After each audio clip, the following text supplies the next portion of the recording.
Olá, muito bom dia. Sejam bem-vindos ao nosso evento de turismo cultural, sendo realizado aqui pela Universidade Estácio, na disciplina de Planejamento e Organização de Eventos. Essa é uma disciplina onde a gente organiza esse evento semestralmente e dessa vez nosso evento está sendo transmitido via YouTube. Todos vocês sejam muito bem-vindos à atividade. Então a gente tem uma programação hoje que inclui aí, né, algumas atividades na parte da manhã de hoje. Eu queria saber se vocês estão me vendo e me ouvindo bem aí pelo YouTube, se está tudo funcionando, se estão conseguindo ver as informações, se está aí aparecendo a transmissão de uma maneira que vocês estejam aí conseguindo acompanhar com tranquilidade.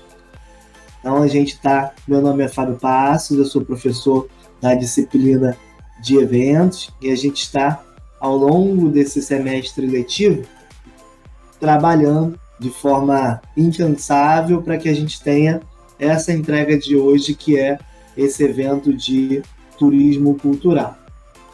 Então, a nossa programação começa com uma atração musical. Vamos ter uma atração musical. Em seguida, nós vamos ter o nosso primeiro palestrante, que é o Sadi Bianchim, que é o secretário de Cultura de Maricá, e ele vai estar aqui conosco em breve, também aqui nessa transmissão. Posteriormente, né, nós vamos ter uma atividade de quiz com a ferramenta do Kahoot, que é uma ferramenta que a gente utiliza bastante aqui, né, em atividades acadêmicas e demais atividades, para ter uma interação. Quiz, previsto aí por volta de 10h10, 10h20.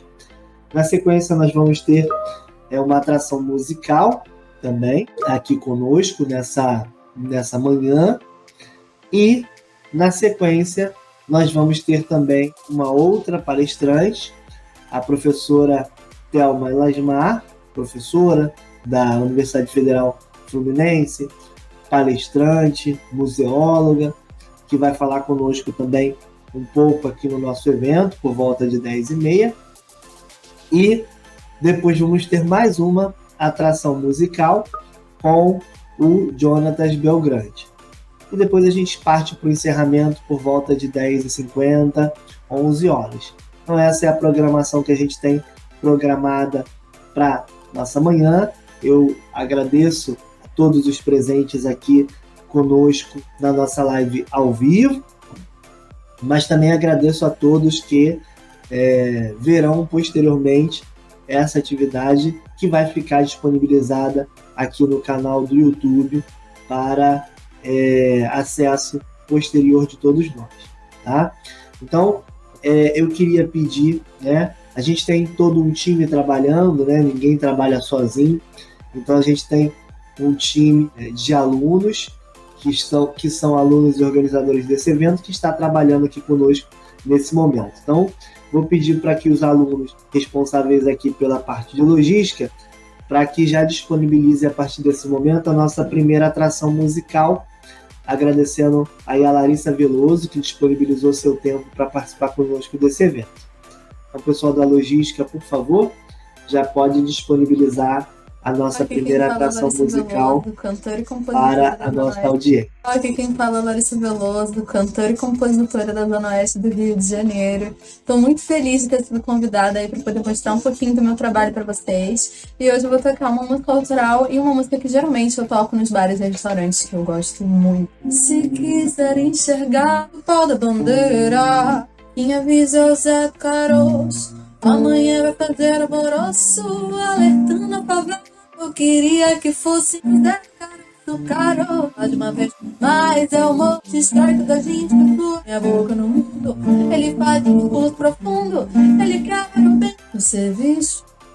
Bom, pessoal, eu agradeço imensamente aí a nossa convidada musical, Larissa, por ter começado muito bem aí o nosso evento com essa participação, né? Então a Larissa gentilmente gravou essa participação para a gente aqui. É a Larissa Veloso, né? Vocês podem entrar em contato com ela aí pelas redes sociais. O pessoal do nosso evento vai colocar aqui as informações sobre a Larissa, que começou aí o nosso evento muito bem com essa bela voz aí e trazendo música para começar o nosso dia. Agora, na sequência, nós vamos ter a primeira palestra do dia, que vai ser a professora Thelma Lasmar. Ela vai estar conosco aqui agora nesse começo e vai conversar um pouquinho com a gente sobre turismo cultural nesse primeiro momento. A professora Thelma é uma professora doutora do Departamento de Turismo e Hotelaria da UF e se disponibilizou prontamente e gentilmente para estar conosco aqui nessa manhã, para conversar um pouquinho com a gente. Queria ver o pessoal da logística se a professora Thelma já está disponível para entrar aqui na nossa live ou se ela ainda está se preparando aqui para estar conosco.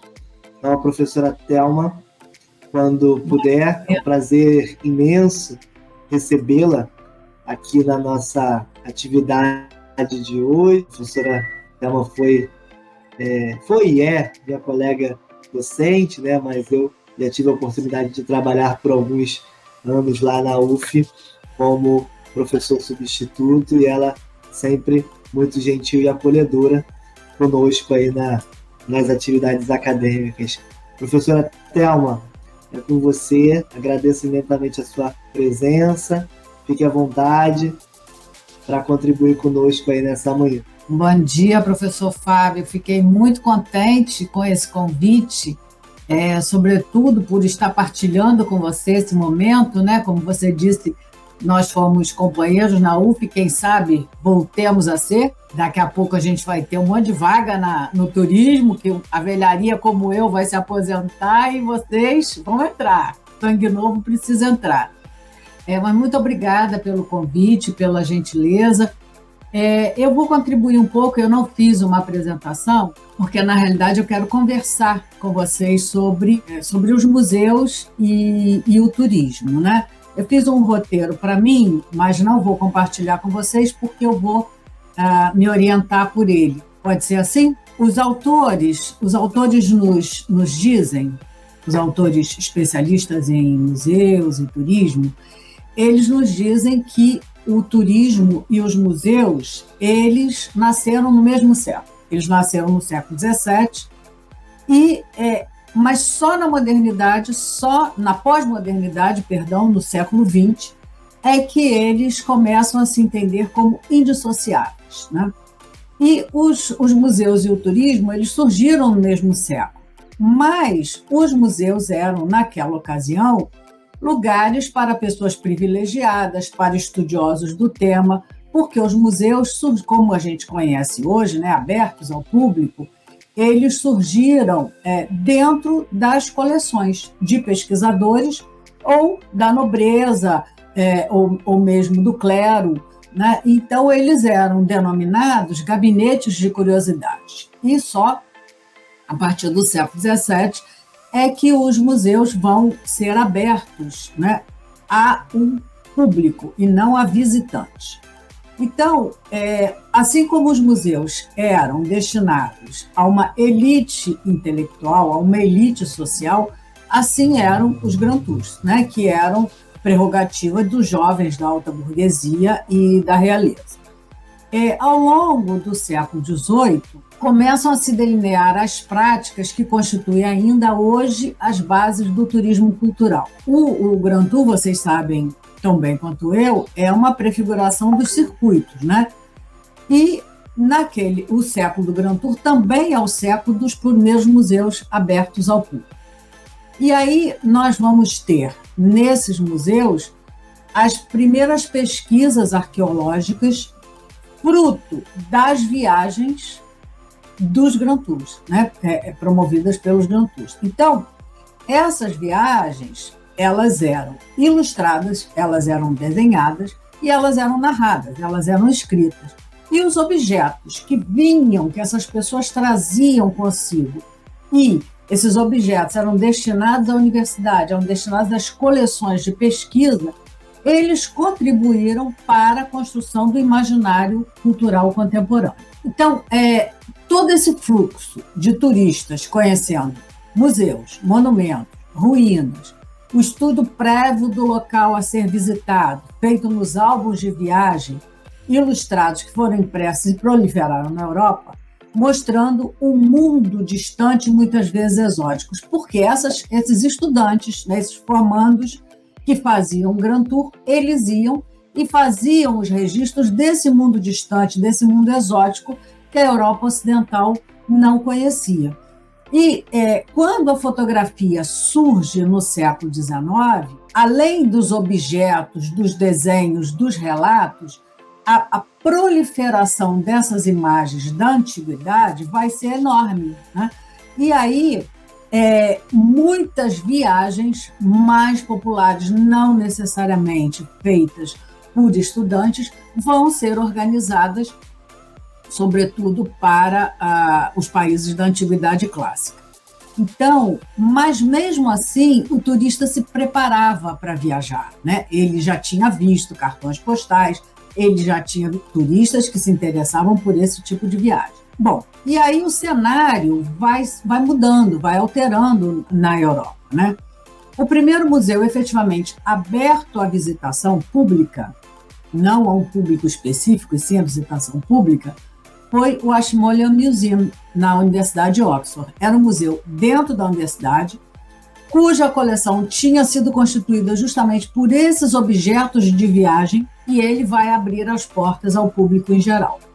E isso vai acontecer no século XVIII, e ainda no século XVIII nós vamos ver um fenômeno muito interessante acontecer na França. Com a Revolução Francesa, o Palácio do Louvre, ele passou a ser um local de recolhimento dos objetos do clero, da monarquia e da alta burguesia que foram confiscados pelos revolucionários. Esses objetos foram sendo agrupados no Louvre e em 1792 o Louvre foi aberto à visitação. E quem era o visitante? Quem é que ia lá? Era a própria população, porque a população tinha curiosidade em saber, em conhecer as riquezas dos reis, dos nobres, dos grandes empresários, do clero. E esse museu ele tem como seu primeiro público um cidadão francês, curioso por saber para quem ele tinha trabalhado e aonde é que estavam essas coleções.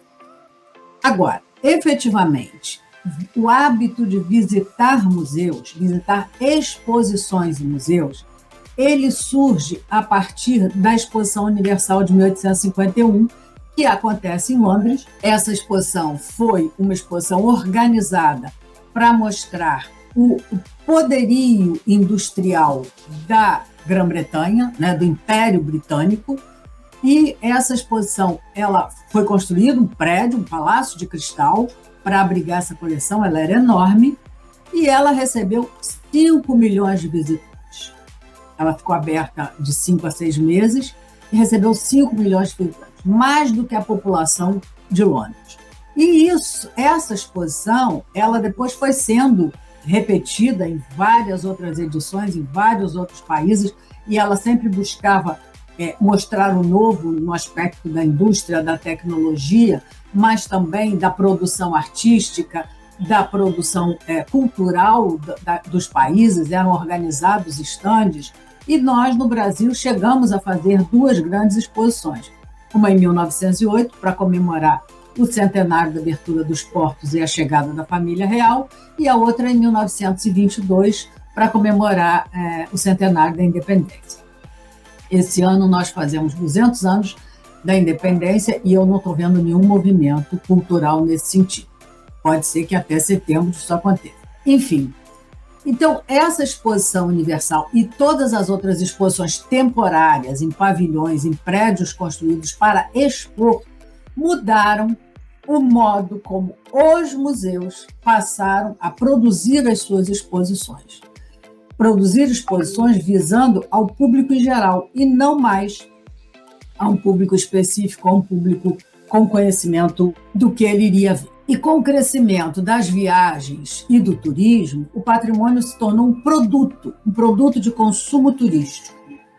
E a Revolução Francesa, ao ampliar o conceito de patrimônio, socializando por meio de museus, bibliotecas e arquivos, inaugura uma prática até então desconhecida, a conservação dos monumentos e das ruínas e, no século XIX, a restauração propriamente dita. Ao mesmo tempo, condena ao esquecimento o que não foi contemplado para ser preservado.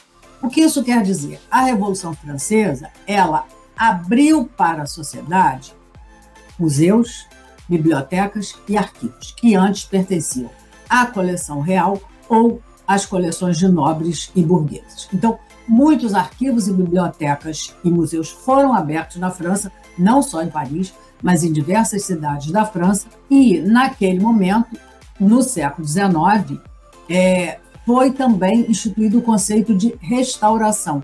Até então não se restaurava nada, né? Se caísse uma torre de uma igreja, fazia-se uma torre nova. Por isso que a gente vê tantos monumentos com características arquitetônicas diferentes. Mas o conceito de restauro, ele foi instituído no século XIX, mas ele tinha uma vertente, né? Ele tinha um ideário político, sobretudo, que foi instaurado na França por Viollet-le-Duc e na Inglaterra por Ruskin. Então, o que eu quero dizer para vocês? Eu quero dizer que o que não foi considerado importante e restaurado foi dado ao esquecimento. E isso é assim até hoje quando a gente fala de patrimônio. E os museus que existem na Europa Ocidental desde o século XVIII e que tiveram expressiva expansão no século XIX, passaram a ser inseridos nos roteiros de viagem e receber um grande contingente de turistas. Então, esses museus que já existiam, tanto em Roma, como na França, como na Alemanha, que passaram a ser inseridos em roteiros, começaram a receber um grande fluxo. No século XX, a gente vai ter uma proliferação enorme de museus. Surge museu de tudo que vocês possam imaginar no século XX. E com a ampliação das possibilidades de deslocamento, tanto aéreo como ferroviário, como rodoviário, fluvial e marítimo, com a regulação dos direitos trabalhistas, né, que concedeu o direito de férias, que vocês sabem muito bem disso, e com a recuperação e desenvolvimento das cidades europeias depois da Segunda Guerra Mundial, vai surgir o turismo de massa, né, onde milhares de pessoas passaram a poder viajar cada vez mais. Então, as pessoas com férias remuneradas, com facilidade de transporte, com a ampliação das opções de lazer e de atividades culturais, elas vão viajar cada vez mais.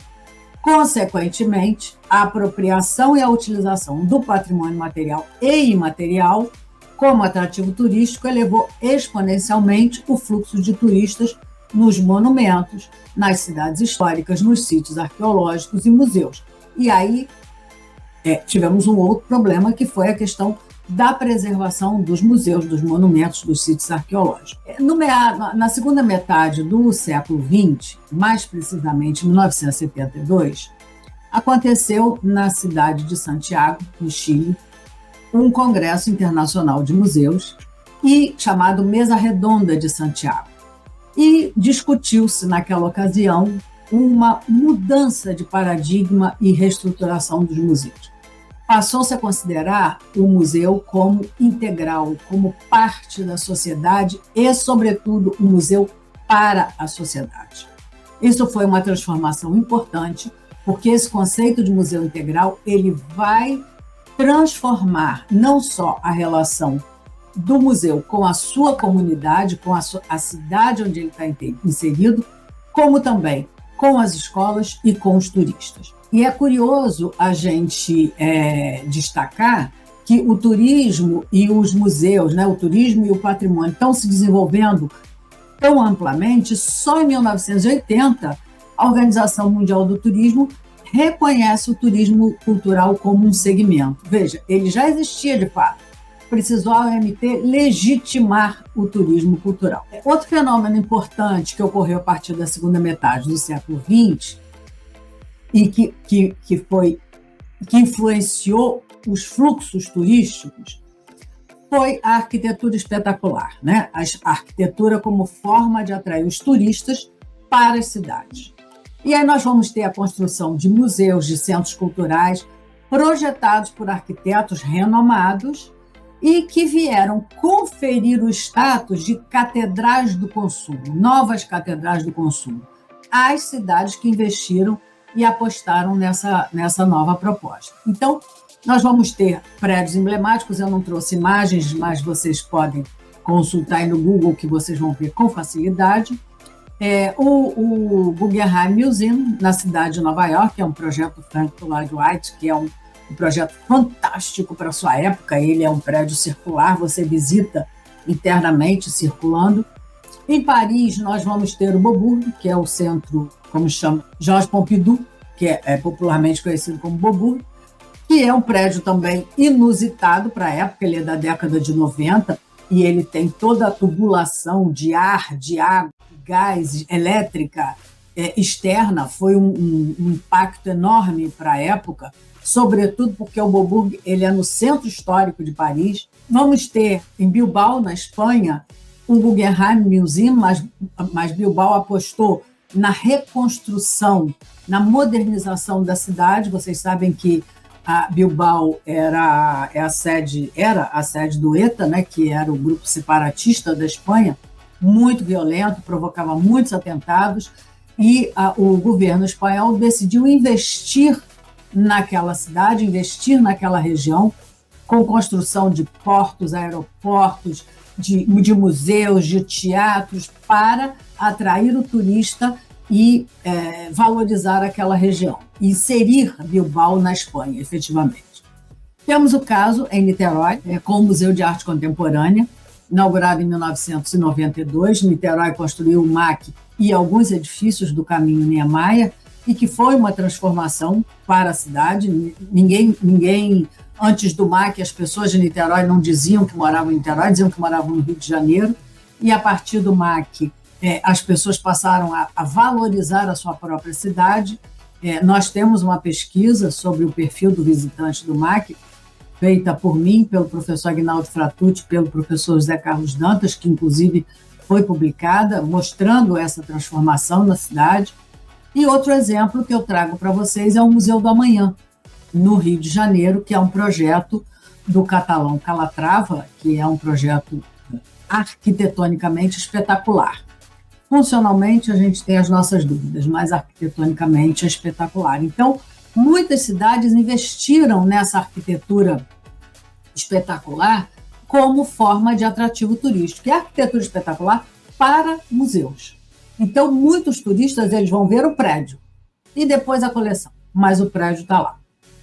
Então, certos equipamentos, como museus e centros culturais de arte, estão inseridos ou são o principal elemento desses projetos do planejamento territorial e reconstrução urbana, pois podem desempenhar um papel catalisador das políticas de urbanismo, com a criação de novos edifícios ou pela reabilitação de prédios abandonados, dando origem a novos lugares como galerias de arte, ateliês de artistas e etc.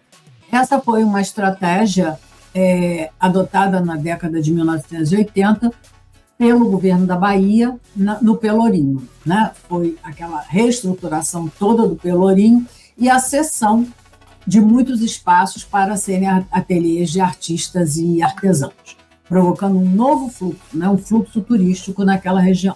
Como atratividade para o turista hoje, né? O que o turista do século XXI, como que ele se comporta? É preciso, no primeiro momento, que os museus estejam conectados, que os museus tenham seus sites, né?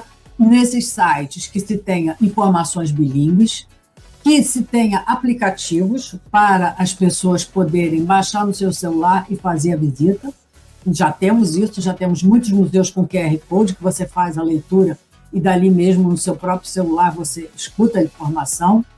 E o que nunca é demais são as publicações, né? Então, nesses tempos modernos, cada vez mais o turista busca, com o auxílio da tecnologia, com o seu smartphone, com o seu iPad, com o seu laptop, com o seu celular, organizar sua própria viagem e, assim sendo, reproduzir seus hábitos de consumo cultural. Quanto maior é o consumo cultural do turista em seu cotidiano, maior será a diversidade de seu roteiro de viagem. Por exemplo, uma pessoa que gosta de ouvir música, de ler, de ver televisão, de ir ao cinema, de ir a museus, de ir a exposições, dentre outras opções, na sua própria cidade, quando ela viaja, ela vai reproduzir esses hábitos. Então, ela vai procurar assistir um concerto, ela vai procurar ir a um balé, ela vai procurar ver uma peça de teatro, ela vai visitar museus, ela vai visitar exposições, porque isso faz parte do seu cotidiano. A gente não se dissocia do nosso cotidiano, mesmo em momentos de anticotidiano. E a busca do turista pelos atrativos culturais é que caracteriza o segmento como turismo cultural. É o que o turista procura, que é o turismo cultural. E dois tipos de prática se configuram. O conhecimento, adquirido a partir do entendimento do local de visitação, ou seja, você previamente já sabe o que você vai ver, o que você vai conhecer, e a experiência participativa, contemplativa e de entretenimento. Então, um é o momento pré-viagem, o outro é o momento transviagem. E o turismo cultural define-se, portanto, na motivação, nos interesses e no consumo cultural do turista. Mas faz-se necessário compreender que a turistificação do patrimônio não necessita não somente de um lugar de memória, ela demanda a sua transformação em atração visitada. A turistificação tende a materializar e territoriar coisas e lugares, onde antes havia apenas memória, oralidade e imaterialidade. Então, não adianta você ter um museu na sua cidade e não equipar esse museu para atender aos estudantes, à população local e aos turistas. Senão, ele vai ser somente um prédio. E para o turista vai entrar e vai sair e não vai se aperceber de nada. Eu costumo citar um exemplo de um museu que há uns anos, há muitos anos, eu não vou. Não sei se mudou, tá? Mas há anos atrás eu visitei, que era o Museu Casa de Bárbara Eliodora, na cidade de São João del Rei, Minas Gerais. Você entrava e saía sem sequer saber quem foi Bárbara Eliodora. O que isso interessa para o turista? O que isso interessa para o estudante? Não interessa nada. Aquele lugar é um gabinete de curiosidade entulhado de coisas, de máquina de costura a pneu. Então, não sei, não interessa para o turista, nem para o morador. Então, nesse sentido, os museus do século XXI, cada vez mais, devem adotar melhores práticas de hospitalidade, com ofertas de serviço que devem ir além da exposição, para que o turista tenha, da visita, uma lembrança memorável. Então, você, como turista, se você tem uma pegada, né, digamos assim, cultural, você vai preparar a sua visita, você vai ver aquilo que você já sabe que existe, mas você vai ter a materialidade à sua disposição. Então, é importante que a gente entenda que o turismo cultural é um turismo que se faz cotidianamente. E ele tem dois atores, o turista e o lugar. É isso. Muito obrigada. Professora Thelma, agradeço muito aí a sua explanação sobre um pouco da história dos museus, um pouco da questão da interação dos antigos museus, dos novos museus, da questão da interação com a cidade. É muito importante a sua fala. O tempo é muito curtinho que a gente dedicou para essa atividade, é só uma pílula mínima de conhecimento, de tanto conhecimento que você tem para nos oferecer. Então, nós agradecemos muito a sua fala aqui no nosso evento. Lembrando que o evento vai ser disponibilizado posteriormente também, né, está sendo gravado aqui pelo YouTube, vai ficar disponível. Eu vou depois te passar também o link para você ter acesso posterior aí ao nosso evento. Temos aqui no chat alguns comentários, agradecimento pela sua fala, pela sua palestra.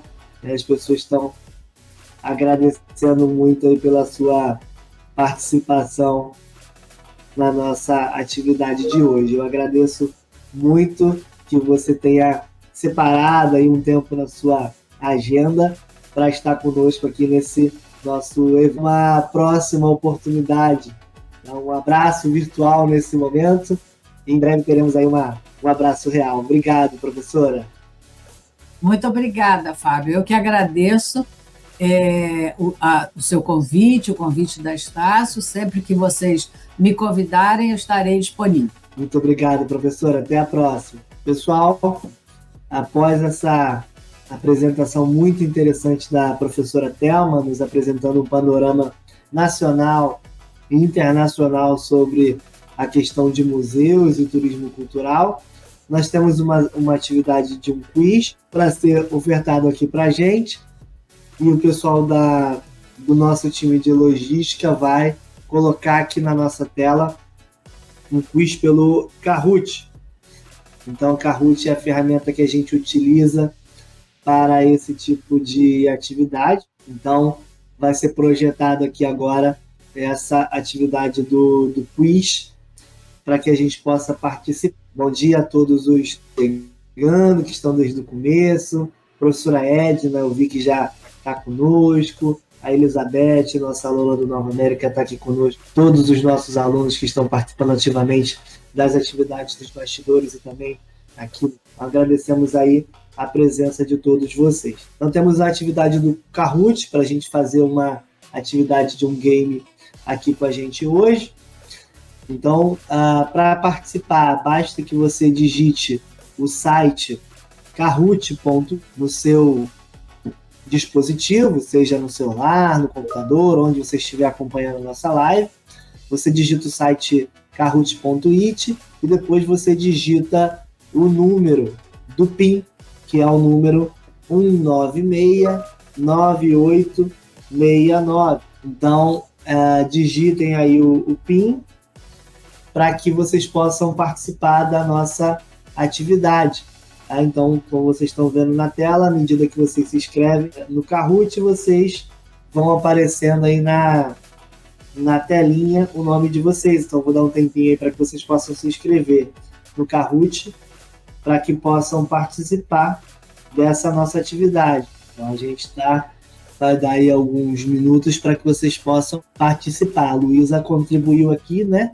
Que também é possível, pelo QR Code que está na tela, já também acessar o Kahoot. Tanto digitando o site, www.kahoot.it, tanto também pelo código QR, o QR Code que está disponibilizado aqui na tela. Então, vocês podem se inscrever para participar aí do nosso Kahoot, dessa atividade que a gente vai fazer já. Em um minuto, a gente vai iniciar a atividade do Kahoot, para que a gente tenha essa interação aí com um quiz de informações sobre o turismo cultural. Vou dar mais um minuto aí, quando for... No meu relógio aqui são 10h15, quando for 10h16 a gente começa essa atividade do nosso quiz. Obrigado aí, pessoal, que estão interagindo pelo chat. A Úrsula também falou aqui sobre a palestra, que gostou. Joy gostou da palestra, escreveu aqui para a gente no nosso chat no YouTube. Fiquem à vontade de interagir conosco aqui também no nosso chat no YouTube. Lembrando que a live vai ficar gravada. Lembrando que temos um Instagram. O Instagram é @turcultura. Esse Instagram, ele tem, além das informações do evento, ele tem as informações da inscrição, tá? Para a inscrição no evento.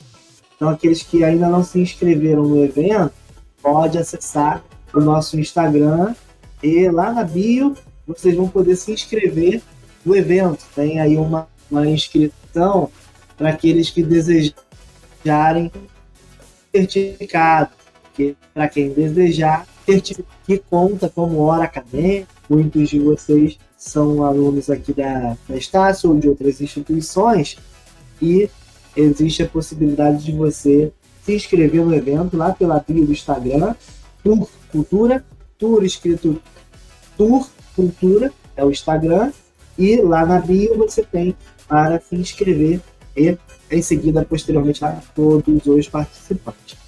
Pessoal, vamos começar então o nosso quiz. Pessoal da logística aí, Thalita e colegas, podem iniciar o quiz. Já tivemos aí um tempo para aqueles que fizeram e puderam se inscrever. E vamos ter essa atividade. E aí, pessoal, tivemos aí o quiz mais rápido do mundo, quiz acelerado, teve que correr.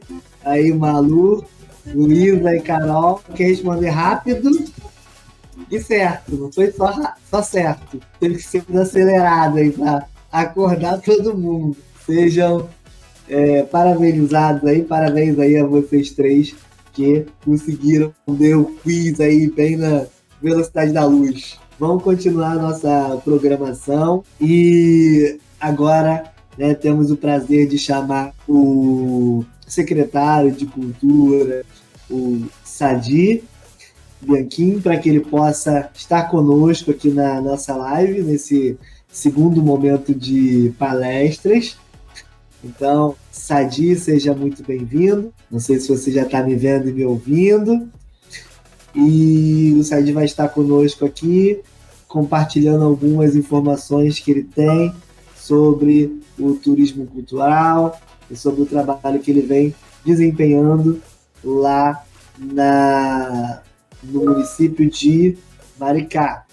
Então, eu queria ver se o Sadi já está disponível, se ele estiver disponível, para que ele já possa estar conosco aí na nossa live. Acho que ele entrou aqui na live, depois ele saiu, deve ter algum problema técnico aí nesse momento. Vamos ver se ele retorna aí, se ele não retornar sem problemas, a gente entende que esse ambiente virtual ele é um desafio, mesmo aí com alguns anos já trabalhando, tem sempre uma novidade, tem sempre uma ferramenta nova que a gente utiliza, então vamos ver se ele retorna aí. A Kathleen já falou sobre isso e tá tudo bem.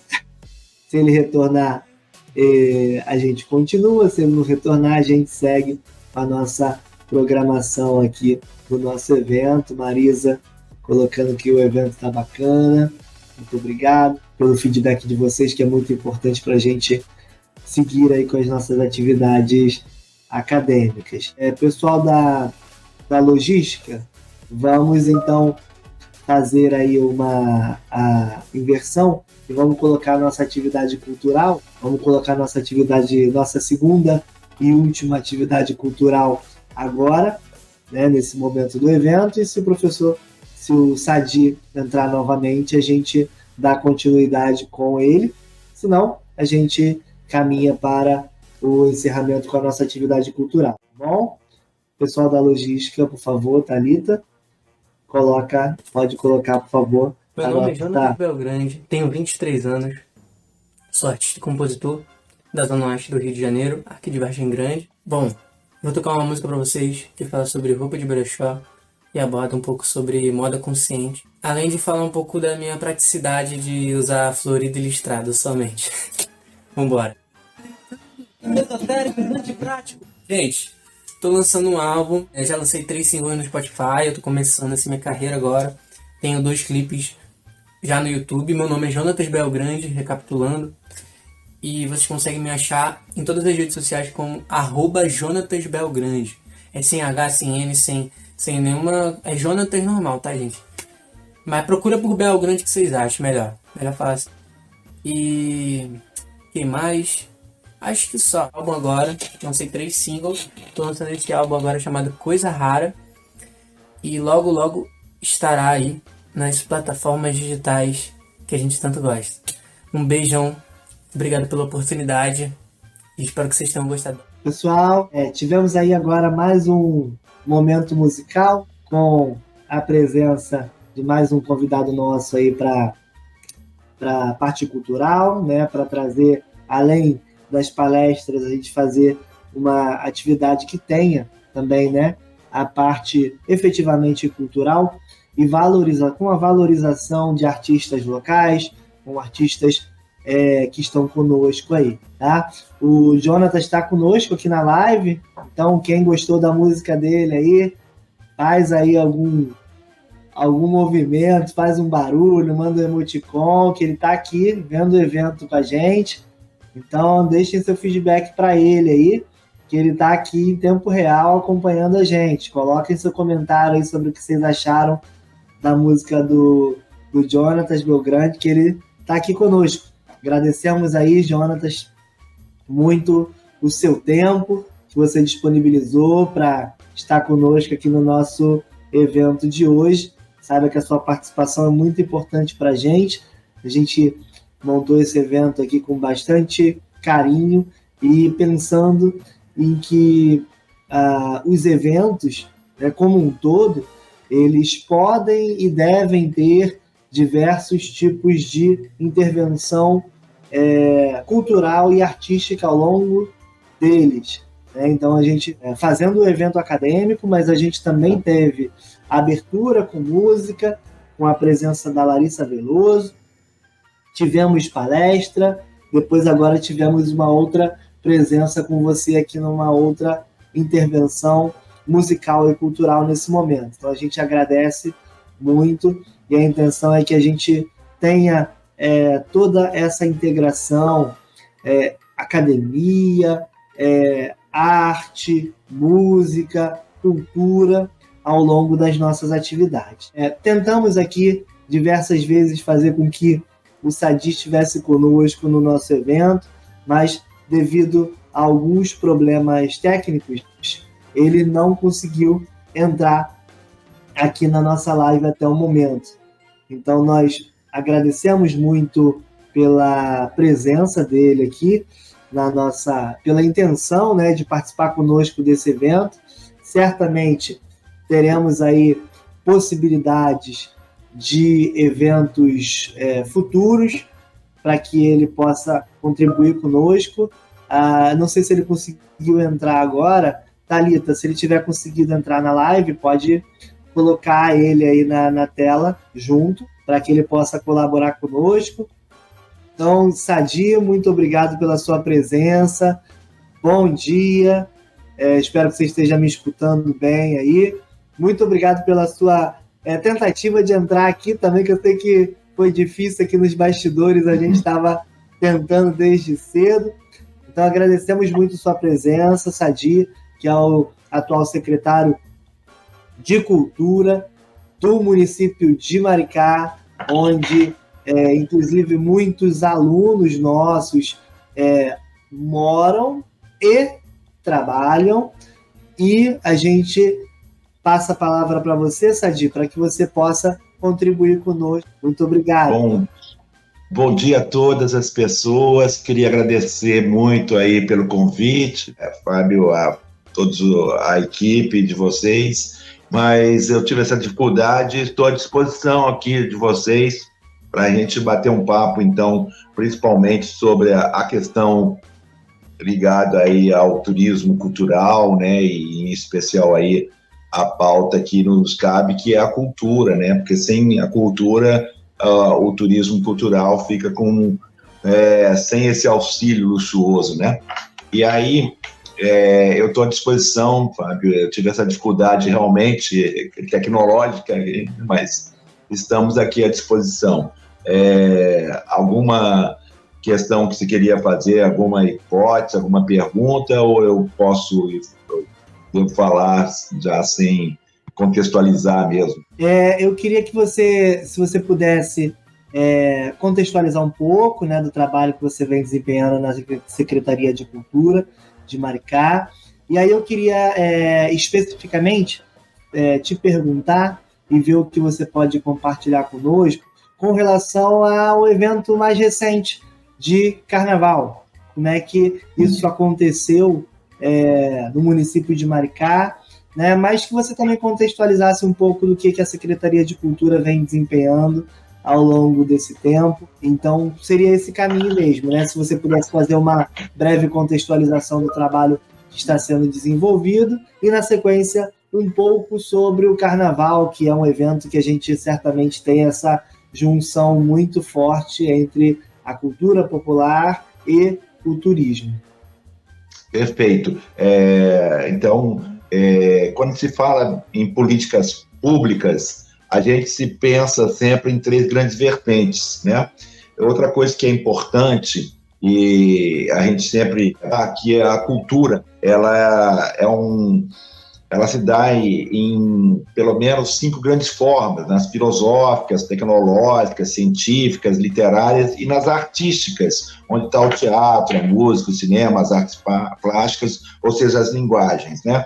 Quando se trata de políticas públicas, nós temos 3 grandes vertentes culturais. Uma das vertentes são as políticas de governo, que são aquelas que sai governo, entra governo, não dá continuidade. Aí tem um exemplo na educação, já que nós estamos dentro do nosso objeto maior aqui, discutindo, né, o turismo cultural, mas principalmente dentro das instituições educacionais.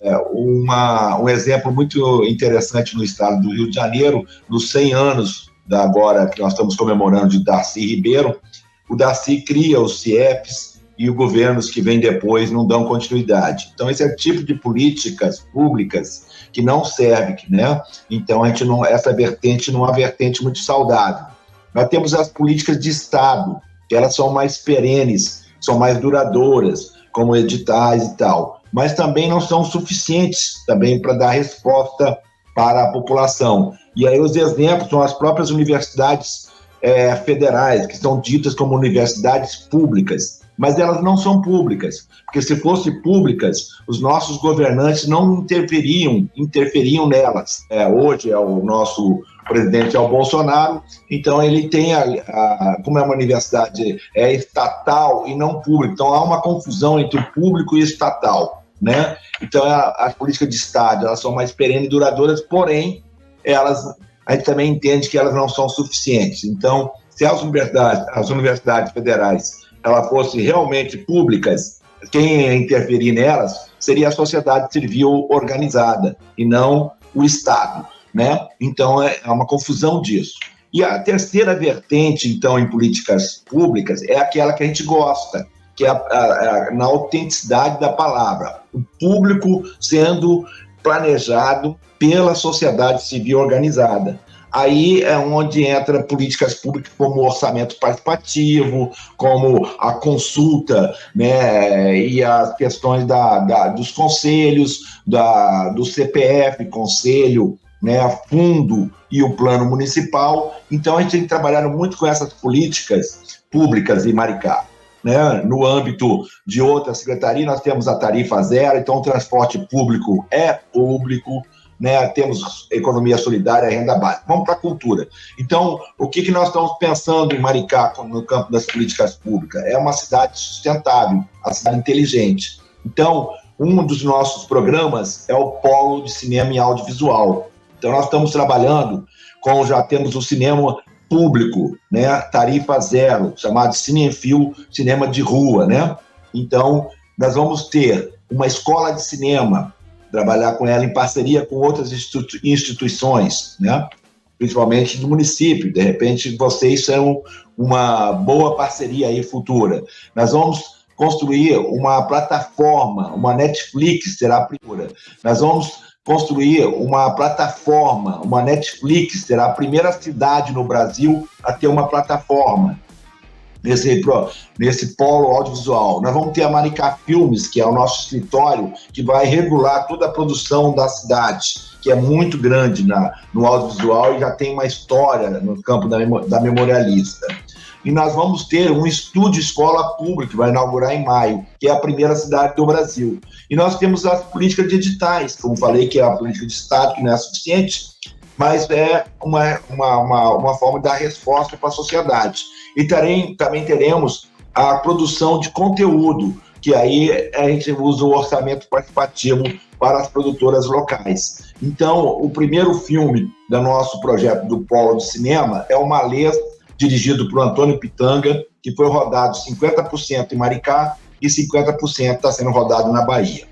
Outros programas nossos, ligados ao turismo cultural, as casas-museus.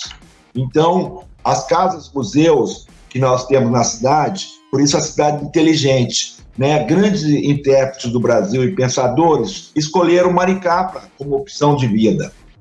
Um dos mais tradicionais nosso é o Darcy Ribeiro, que tem a casa que nós adquirimos em 2009, né, da Fundação Darcy Ribeiro, para ser a Casa Museu Darcy Ribeiro. Vai ter o anexo Berta Ribeiro, e como o acervo do Darcy é ligado à questão da educação e da antropologia, essa casa-museu, que fica em Cordeirinho, na nossa cidade, vai ser dedicada a isso, uma ambientação do Gringo Cardia, está sendo preparado, será a primeira casa-museu que vai estar à disposição do turismo cultural. Temos a Casa da Maísa, que nós adquirimos também recentemente, será um museu Maísa com 20 mil peças da Maísa Monjardim, aquela cantora, né, que é a mãe do Jaime Monjardim. E temos a Casa da Bete Carvalho, que já adquirimos também, que será a referência da casa do samba de mulher, né? Que encarna toda essas grandes mulheres do samba, como a Bete também tinha referência e outras mulheres contemporâneas têm a referência no samba. E vamos ter a Casa Sérgio Buarque de Holanda, que é a Casa das Ideias em Itaipuaçu, nos terrenos que, né, fazem parte do nosso grande intérprete do Brasil. Então, nós vamos aquecer o turismo cultural através dessas casas, museus, né, e vamos fazer um museu a céu aberto. A Fazenda Niemeyer, nós estamos tentando desapropriar ela ou comprá-la para fazer a nossa espécie de uma versão de Inhotim. Inhotim leva 500 mil pessoas por ano para ir para lá. Nós estamos no eixo entre a região metropolitana do Rio. Então, a possibilidade da gente fazer um turismo cultural, que é a melhor e maior economia da cidade do Rio de Janeiro, que estão próximo da gente, já que o estado é petróleo e nós estamos nessa. Então, nós estamos pensando em preparar a cidade para o turismo cultural, para depois do petróleo, porque o petróleo é um produto finito. E o turismo cultural, a cultura, é um produto infinito. A diferença é que a cultura, além de ser infinita, ela é um produto limpo, é um produto que não dá problema para o meio ambiente, é um produto sustentável e que tem um retorno enorme no campo do turismo cultural. Então, nós estamos trabalhando todo um programa, né, de planejamento cultural na Secretaria, e a administração cultural, que é a construção dessas casas museus, né, que será um caminho das artes que vai entrar em Itaipuaçu e vai terminar lá no Museu da Arte em Ponta Negra e também no Museu Céu Aberto da Fazenda Niemeyer. Então essas casas são super emblemáticas, são casas que por si só já são de atração de turismo cultural. A Casa Maísa foi construída pelo Gianni Ratto, é um cenógrafo italiano que se naturalizou brasileiro e se tornou um dos maiores cenógrafos brasileiros. A Casa do Darcy Ribeiro é obra de Oscar Niemeyer, catalogada no mundo inteiro, então já é por si só uma atração, né? Foi raríssimas casas que Oscar Niemeyer projetou. E aí a gente também tem todo um trabalho de formação. Nós temos hoje funcionando o Maricá das Artes, que é a nossa moeda social da cultura. Tem 3.600 alunos em 34 oficinas de linguagem artísticas, 3.000 online e 600 e pouquinhos presenciais no polo de Itaipuaçu, e a ideia é ter 4 polos pela cidade, né, dialogando com as narrativas, com a questão da inclusão, com a questão da reflexão da arte. Então nós temos um planejamento estratégico que envolve os festivais, como marketing cultural de turismo cultural para o interior do estado. Por exemplo, Gramado pegou o cinema e deu uma dimensão para Gramado mundialmente. Gramado, inclusive, tem um PIB, uma população bem menor que Maricá, mas tem uma dimensão no mundo bem maior que Maricá. Joinville é a dança. está lá o Bolshoi, né? Parintins, o folclore, o boi-bumbá, que é originário do Bumba Meu Boi do Nordeste, né? Questão dos ciclos econômicos, vamos falar para o ciclo da borracha, né? A roupagem local, etc. Então, Campos do Jordão tem muito com o Festival de Inverno, a música é o carro-chefe.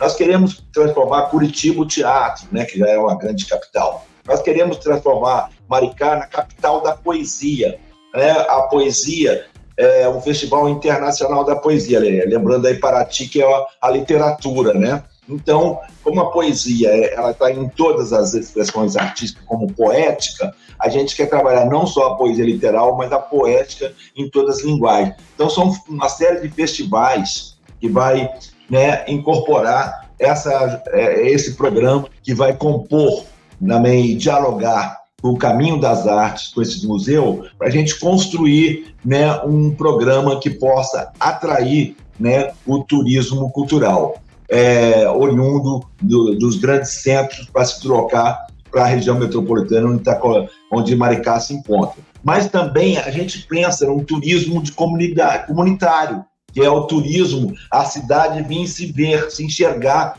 e ter esse pertencimento, né, no próprios espaços, na representação simbólica desses espaços, a sociedade maricaense poder se ver. Então, a gente está querendo trabalhar todo esse planejamento estratégico da cultura, que a gente chama de PEC, nossa, numa avenida de duas mãos, onde o turismo cultural faz a geração de renda, que vem o turismo, atrai o turismo de fora para Maricá, não só pelas belezas naturais da cidade, mas pelo campo e o saber cultural, né, em diferentes campos da cultura e das suas linguagens artísticas, né, mas também a gente pensa nessa avenida no olhar para a nossa população, porque só tem sentido para nós ter uma Secretaria de Políticas Públicas se ela for e ter aprovação e ter a acessibilidade, a sustentabilidade e principalmente, né, a democratização da cultura que possa chegar de ponta a ponta do município, e ela está inserida no campo do pertencimento, as suas tradições, a cultura popular, que é o único lugar que nós não somos colônia, nós temos um olhar carinhoso, generoso e muito forte para manter essas tradições populares dentro dos próprios espaços, como da antropologia, do museu, né, Casa Darcy Ribeiro.